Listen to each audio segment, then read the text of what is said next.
consists of 4 lectures, mostly connected with topological data analysis. And our first speaker is Niklas Hellmer from Dioscuri Centre, Mathematical Institute of Polish Academy of Sciences in Warsaw. The title you see, but I can also read it. Damage identification around element fields using topological data analysis. Niklas, you need this mic.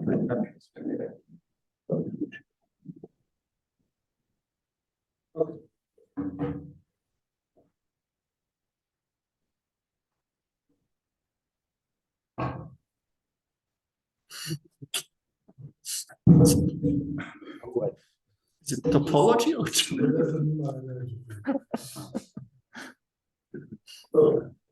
Thanks so much for the kind introduction. Good morning, happy Tuesday, everyone. It's my pleasure to kick off this second day of this meeting. The topic of this project is very much interdisciplinary, and so there are quite a few people involved. So those 3 people here are from the Politechnika in Wrocław. Justyna and Radosław are actually geoengineering people, who go down to the mine and take some measurements. And I guess you will probably know Agnieszka, well, at the latest you will get your on Thursday. And I have no idea who that guy is.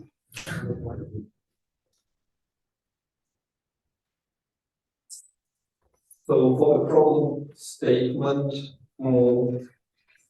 let me give you some intuition. So if you're riding through a bicycle and there is, I don't know, some malfunctioning of one of the wheels, then, with every rotation of the wheel, you might hear some acoustic evidence, some signal, some periodic signal that, if you hear some periodic signal or periodic impulse, noise while cycling, and you notice it and you say, oh, there's something wrong here, so there's probably something wrong with the wheel or the tire or something, you check it.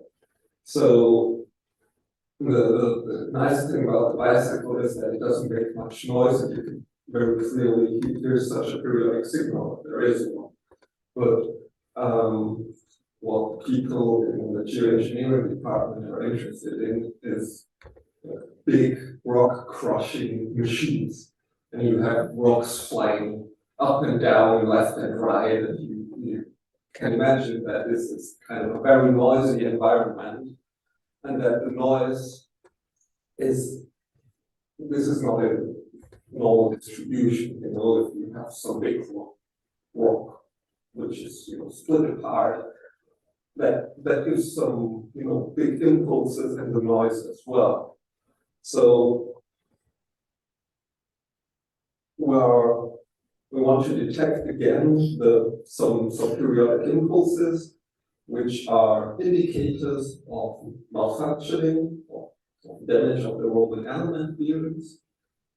But so here you see such periodic impulses, but the kind of ambient noise we have is modeled by some alpha stable noise. So if the machine is working well, we only have this noise, and if there's some malfunctioning, we have these periodic impulses together with this noise yielding this picture. And you see that there's, the amplitude of these impulses is, it's noticeable, but also quite small compared to some of those impulses which are artifacts of the alpha stable noise. This is synthetic data which I sampled for illustration. And of course, as we will see later on, the amplitude of the cyclic impulses plays a role on how easy it is to detect them. So let me give some theoretical background. This talk's picking up some of the themes we have already had. So we have dynamical systems, we have time series, and we have topological data analysis all coming together here.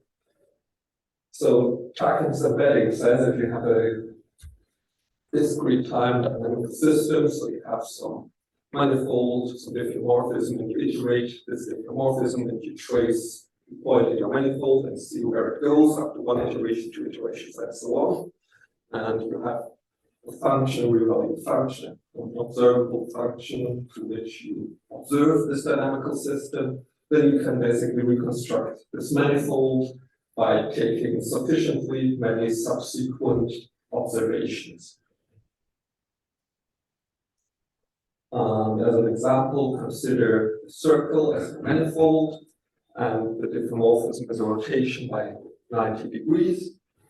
And your observable function is the sine, so you just take the head, the y coordinate in the picture. So, let's say we start with this point up here, then the sine of that is 0. We rotate by 90 degrees, so I have to check which way I want to rotate. So I'm doing the sine of pi, this plus pi half, so I'm going here. So I have, here I have, perhaps sine is 1. Yes, I was mixing up x and y.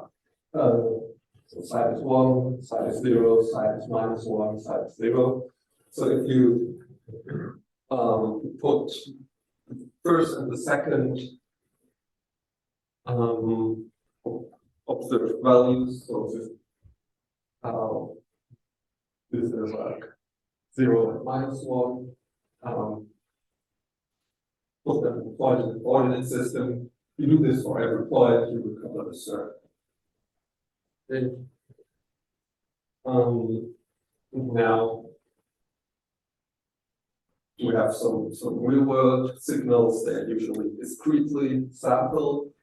So inspired by Tarkin's theorem, we use what we call a sliding window embedding or time delay embedding. I will probably use those two words interchangeably.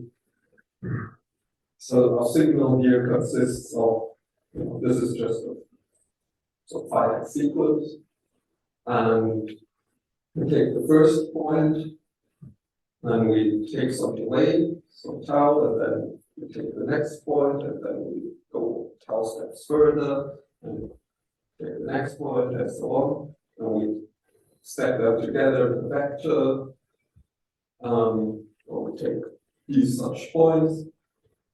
This gives us a point in d-dimensional space. Right here. So I don't recall the exact value for this example, but imagine you have the first 3 points. This gives you a point in 3-dimensional space. Then you take the second 3 points, that gives you the next point in 3-dimensional space. Then go on further, take 3 points, put them into a vector. This gives you a point in 3-dimensional space, and so on. And this way, from this sample time series, you get to this point cloud, which is embedded in high dimension. Well, I is 3 in this case. And it is no coincidence that this is tracing out some cyclic trajectory. Now, what people, so this is basically old stuff. People in signal processing have been doing this for a long time, and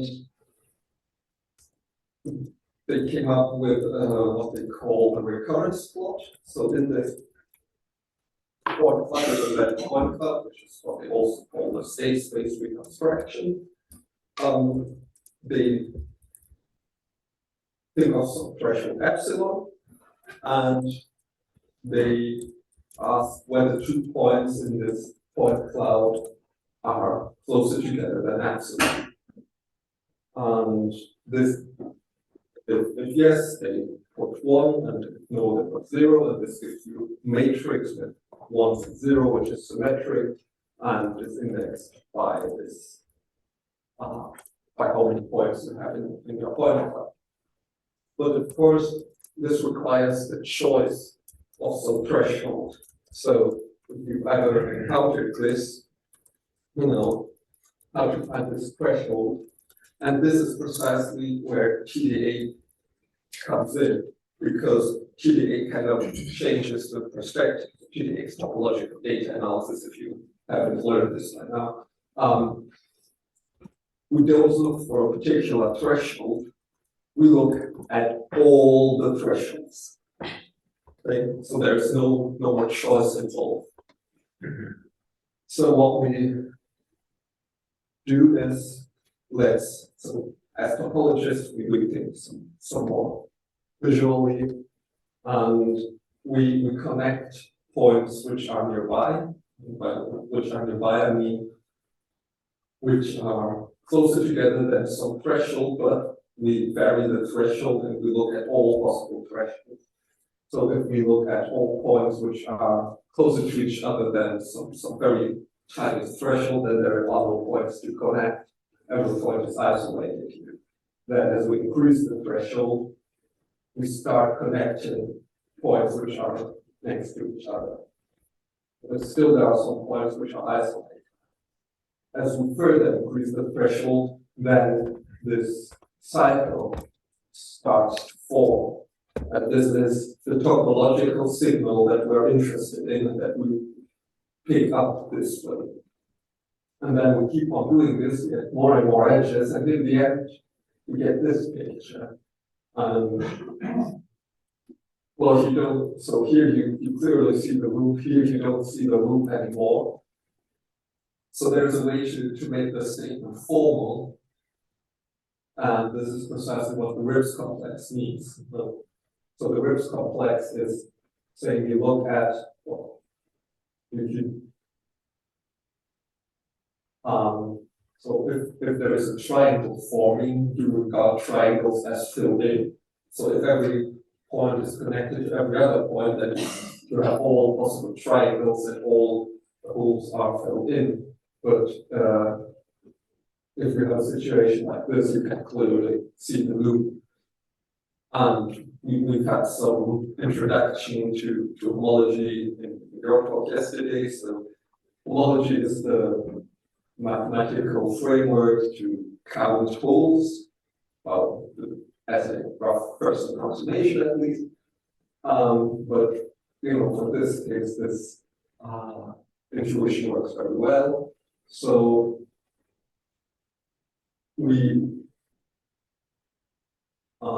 plot how many loops we see in this construction, in this graph, which are not filled in by triangles, for all the thresholds. So on this bottom figure here, on the horizontal axis, you have this threshold parameter, and then you see at this threshold 1 point something, 180, a loop starts to form, and this is this big loop, and this loop continues to exist until a very late threshold.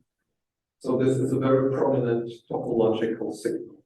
And there are some loops which form at later points in this threshold space, but disappear very quickly, so we regard them as lost.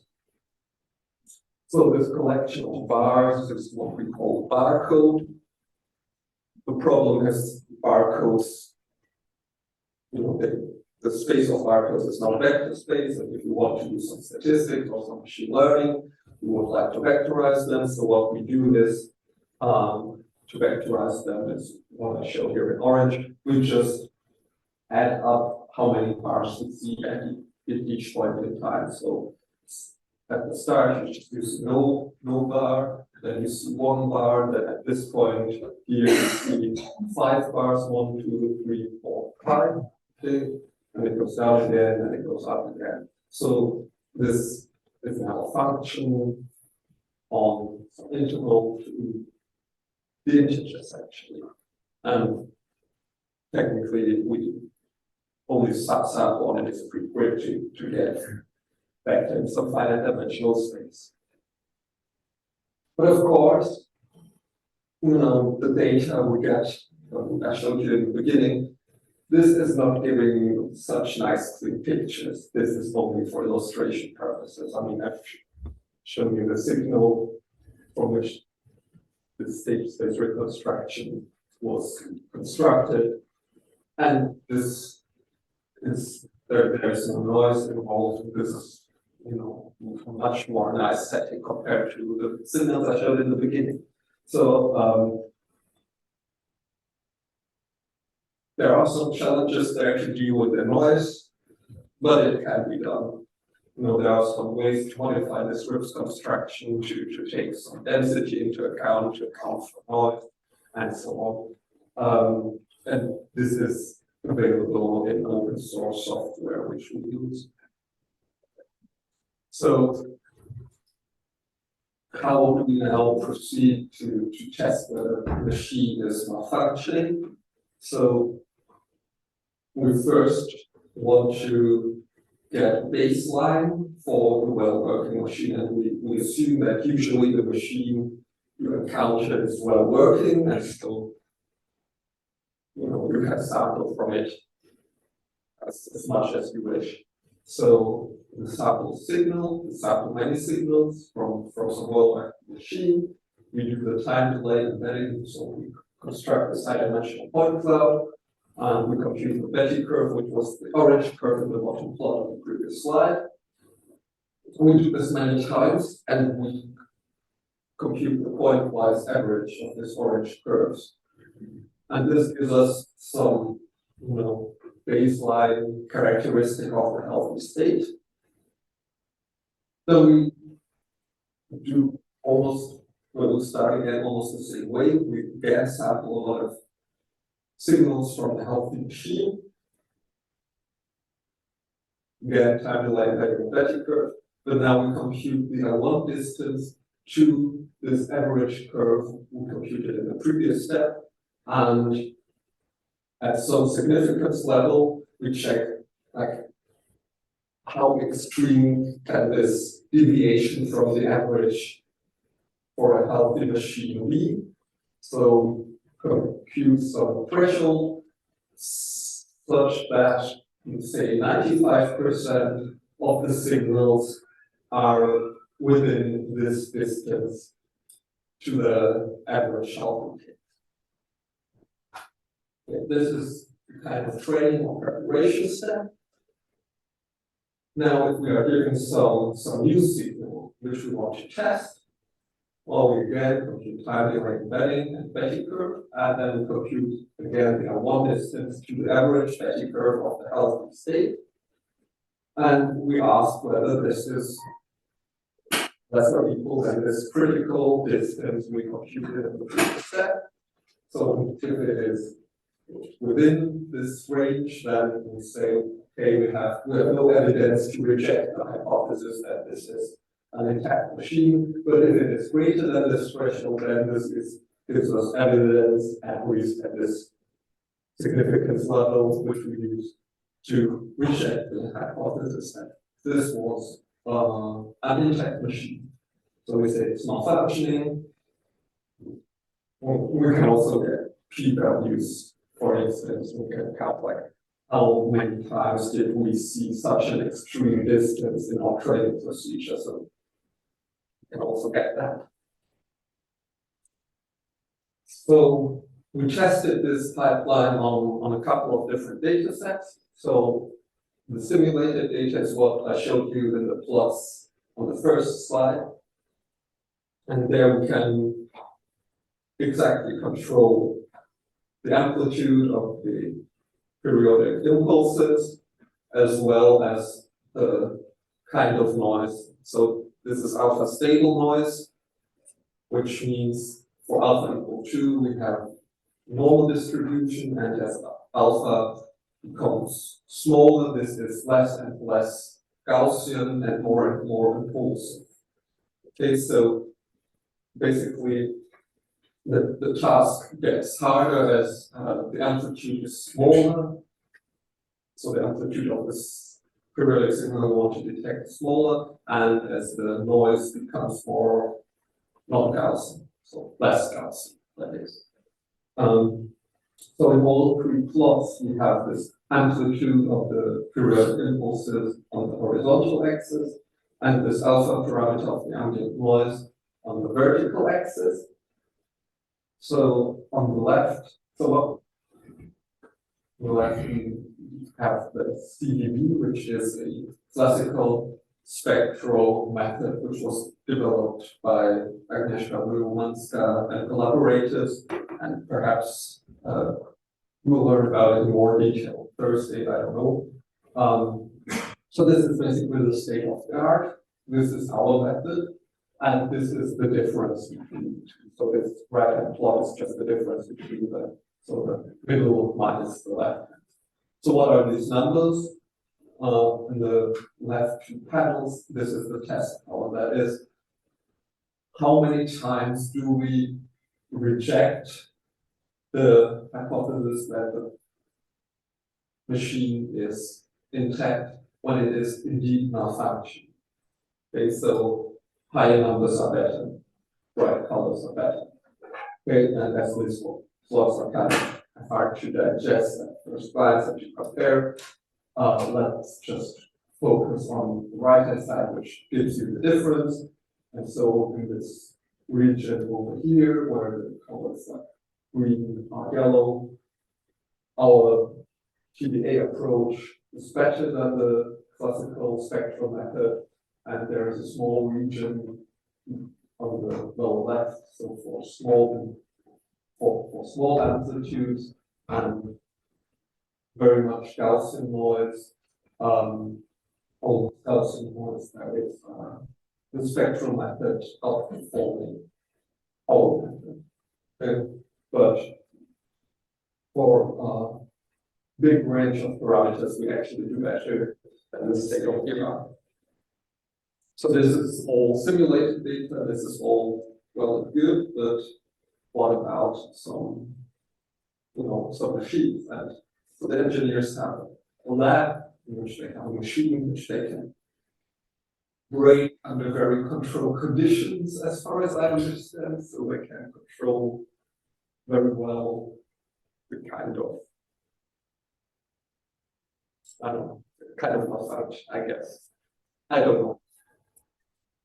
But we have this data for different rotation speeds of this machine, and there are some sensors with some sensor. One is measuring some horizontal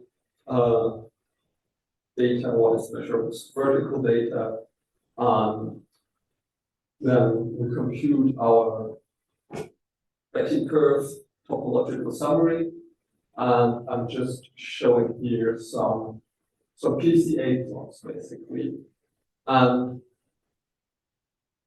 it's already visible in this low-dimensional embedding that the points cluster together. So, and you have some nice separation of the intact machines on the outside and the malfunctioning machines on the inside. That's due to the very controlled conditions in the lab. So finally, we have some data from the mine, and so they have this very advanced measuring device, which is called a smartphone. So they go to the mine, they take their smartphone, they record audio of the machine, they send the signal to me. I do my TDA magic, I compute the Betty curves, and also I compute the baseline, so the state of the art, CDB. And again, the task is to distinguish malfunctioning versus intact machines. Problem is we don't have much data here. But for the data we have, we see that TDA outperforms the CDB by quite a bit. But as I showed you on the synthetic data, there was some region in which the CDB actually worked better. So the best thing you can do is to actually combine the two approaches, combine the classical spectral method with the new topological method. So both of them give you a functional summary that is, for us, just without that, so it's a big vector. So we have a big vector summarizing the characteristics of the signal, one for the CDB, one for the TDA. So what I do is I just take the two vectors, I stack them on top of another, I get one very long vector. And this actually does the best job in distinguishing the two cases. So this is basically my message. You know, TDA might do some things a little bit better, but the best you can do is to actually, you know, join forces, combine experiences of different expertises, and this is what works best. Well, at least as evidenced here in the setting. So this is my message in a